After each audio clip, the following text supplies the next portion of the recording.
Hello friends, welcome to my channel.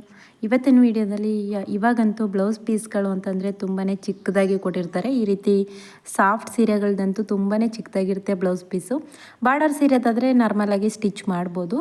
ಈ ರೀತಿ ಚಿಕ್ಕದಾಗಿರೋಂಥ blouse ಪೀಸ್ನ ಕೊಟ್ಟರೆ ಹೇಗೆ ನಾವು ಅದನ್ನು ಲೈನಿಂಗ್ನ ಇಟ್ಟು ಕಟ್ ಮಾಡ್ಕೊಳ್ಳೋದು ಅಂತ ಇವತ್ತಿನ ವೀಡಿಯೋದಲ್ಲಿ ತೋರಿಸ್ತಾ ಇದ್ದೀನಿ. ಯಾರೆಲ್ಲ ಫಸ್ಟ್ ಟೈಮ್ ನನ್ನ ಚಾನಲ್ ನೋಡ್ತಾ ಇದ್ದೀರಾ ಅಂತಂದರೆ ಪ್ಲೀಸ್ ಚಾನಲ್ಗೆ ಸಬ್ಸ್ಕ್ರೈಬ್ ಮಾಡ್ಕೊಳ್ಳಿ. ಬನ್ನಿ ವಿಡಿಯೋನ ಮೊದಲು ಈ ರೀತಿ ಮಧ್ಯಕ್ಕೆ ಫೋಲ್ಡ್ ಮಾಡ್ಕೋಬೇಕು. ಸೀರೆ ಉದ್ದುದ್ದ ಇರೋ ಥರ ಫೋಲ್ಡ್ ಮಾಡ್ಕೊಳ್ಳಿ. ನಾನು ತೋರಿಸ್ತೀನಿ ಇವಾಗ ನೋಡಿ. ಈ ರೀತಿ ಫೋಲ್ಡ್ ಮಾಡ್ಕೊಳ್ಳಿ. ಫೋಲ್ಡ್ ಮಾಡಿಕೊಂಡು ಇದಾದ ನಂತರ ನಾವು ಈಗ ಎರಡೂ ಕಡೆ ಬಾರ್ಡ್ರ್ ಇದೆ ಅಂತಂದರೆ ಎರಡೂ ಕಡೆ ಒಂದೊಂದು ಸ್ಲೀವ್ಸ್ನ ಇಡ್ಬೋದು. ಸೊ ಒಂದೇ ಸೈಡ್ ಬಾರ್ಡ್ ಇದೆ ಅಂತಂದರೆ ಒಂದು ಸೈಡ್ ಮಾತ್ರ ಇಟ್ಟು ಅದಕ್ಕೆ ನಾವು ಪೀಸ್ನ ಅಟ್ಯಾಚ್ ಮಾಡಬೇಕಾಗುತ್ತೆ. ಇದು ಎರಡು ಸೈಡ್ ಇರೋದ್ರಿಂದ ನಾನು ಎರಡು ಸೈಡ್ ಕೂಡ ಫಸ್ಟು ಸ್ಲೀವ್ಸ್ನ ಈ ರೀತಿ ನೀಟಾಗಿ ಫೋಲ್ಡ್ ಮಾಡಿಕೊಂಡು ಸ್ಲೀವ್ಸ್ನ ಇಟ್ಕೋಬೇಕಾಗುತ್ತೆ.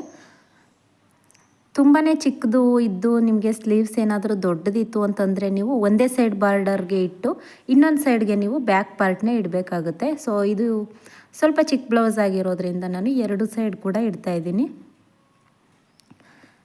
ಇದಾದ ನಂತರ ನೋಡಿ, ಈಗ ಬ್ಯಾಕ್ ಪಾರ್ಟ್ನು ಕೂಡ ಇಟ್ಟಾಯಿತು. ಈ ರೀತಿ ಫ್ರಂಟ್ ಪಾರ್ಟ್ನು ಕೂಡ ಬೆಲ್ಟ್ ಪಟ್ಟಿನ ಈ ಕಡೆ ಸೈಡಲ್ಲಿ ಇಟ್ಟರೆ ಮುಗೀತು. ಈ ರೀತಿ ಇಟ್ಕೊಂಡು ನೀವು ಬ್ಲೌಸ್ನ ಕಟಿಂಗ್ ಅನ್ನೋದನ್ನು ಮಾಡ್ಕೋಬೋದು. ನಿಮಗೆ ಇನ್ನೂ ಸ್ಲೀವ್ಸ್ ಉದ್ದ ಇತ್ತು ಅಂತಂದರೆ ನೀವು ಒಂದೇ ಸೈಡ್, ಈಗ ಈ ಕಡೆ ಸೈಡ್ ಇಟ್ಟಿದ್ದೀವಿ ಅಲ್ವಾ, ಅಲ್ಲೇ ಒಂದೇ ಸೈಡ್ ಇಟ್ಕೋಬೇಕಾಗುತ್ತೆ. ಹಾಗಾಗಿ ಅದನ್ನು ಕೂಡ ಒಂದು ವಿಡಿಯೋನ ಮಾಡಿ ತೋರಿಸ್ತೀನಿ. ನೆಕ್ಸ್ಟ್ ಅದನ್ನು ಕೂಡ ಅಪ್ಲೋಡ್ ಮಾಡ್ತೀನಿ. ಇವಾಗ ಇದಿಷ್ಟನ್ನು ಫಸ್ಟು ಅರೇಂಜ್ ಮಾಡ್ಕೋಬೇಕು. ಇದಾದ ನಂತರ ಇವಾಗ ನಾವು ಒಂದಾದ್ಮೇಲೆ ಒಂದು ಕಟಿಂಗ್ ಅನ್ನೋದನ್ನು ಮಾಡ್ಕೊಳ್ಳೋಣ.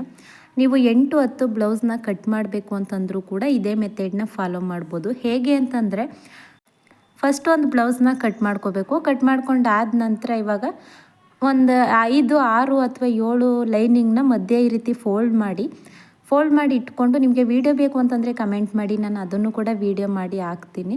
ಸೊ ಈ ರೀತಿ ಇಟ್ಕೊಂಡು ಒಂದ್ರ ಮೇಲೆ ಒಂದುಗಡೆ ಇಟ್ಕೊಂಡು ಒಂದನ್ನು ಫಸ್ಟು ಕಟ್ ಮಾಡ್ಕೋಬೇಕು. ಕಟ್ ಮಾಡಿರೋವಂಥ ಪೀಸ್ನ ನಾನು ಇವಾಗ ಅರೇಂಜ್ ಮಾಡಿದ್ದೀನಿ ಅಲ್ವಾ, ಅದೇ ರೀತಿ ಅರೇಂಜ್ ಮಾಡಿಕೊಂಡು ನೀವು ಗುಂಡ್ಪಿನ್ನ ಹಾಕ್ಕೊಂಡು ಕಟ್ ಮಾಡ್ಕೋತು ಅಂತಂದರೆ ಒಂದೇ ಸಲ ನಿಮಗೆ ಬ್ಯಾಕ್ ಪಾರ್ಟ್ ಏನಾದರೂ ಡಿಸೈನ್ ಬ್ಯಾಕ್ ಪಾರ್ಟ್ನ ಕಟ್ ಮಾಡಬೇಡಿ. ಸೊ ಇವಾಗ ಫ್ರಂಟು ಸ್ಲೀವ್ಸ್ ಎಲ್ಲ ನಾರ್ಮಲ್ ಇರುತ್ತೆ ಅಲ್ವಾ, ಅದನ್ನೆಲ್ಲ ನೀವು ಕಟ್ ಮಾಡ್ಕೋಬೋದು. ಏನು ಡಿಸೈನ್ ಇಲ್ಲ ಅಂತಂದರೆ ಈ ರೀತಿ ಪೂರ್ತಿಯಾಗಿ ಇಟ್ಟು ನೀವು ಕಟ್ ಮಾಡ್ಬೋದು. ತುಂಬಾ ಈಸಿಯಾಗಿ ಬೇಗ ಕಟಿಂಗ್ ಅನ್ನೋದು ಆಗುತ್ತೆ. ದಿನಕ್ಕೆ 20-30 ಬ್ಲೌಸ್ ಕೂಡ ನೀವು ಕಟಿಂಗ್ ಅನ್ನೋದನ್ನು ಮಾಡ್ಕೋಬೋದು. ಈ ಮೆಥಡ್ನ ಯೂಸ್ ಮಾಡಿ ಹೇಗೆ ಬಂತು ಅನ್ನೋದನ್ನು ಕೂಡ ನನಗೆ ಕಮೆಂಟ್ ಮಾಡಿ ತಿಳಿಸಿ. ವಿಡಿಯೋ ಹೆಲ್ಪ್ ಆಯಿತು ಅಂತಂದರೆ ವಿಡಿಯೋಗೊಂದು ಲೈಕ್ ಮಾಡಿ. ಹಾಗೆಯೇ ಹೊಸದಾಗಿ ನನ್ನ ಚಾನಲ್ನ ನೋಡ್ತಾ ಇದ್ದೀರಾ ಅಂತಂದರೆ ಪ್ಲೀಸ್ ಚಾನಲ್ಗೆ ಸಬ್ಸ್ಕ್ರೈಬ್ ಮಾಡಿ. Thank you.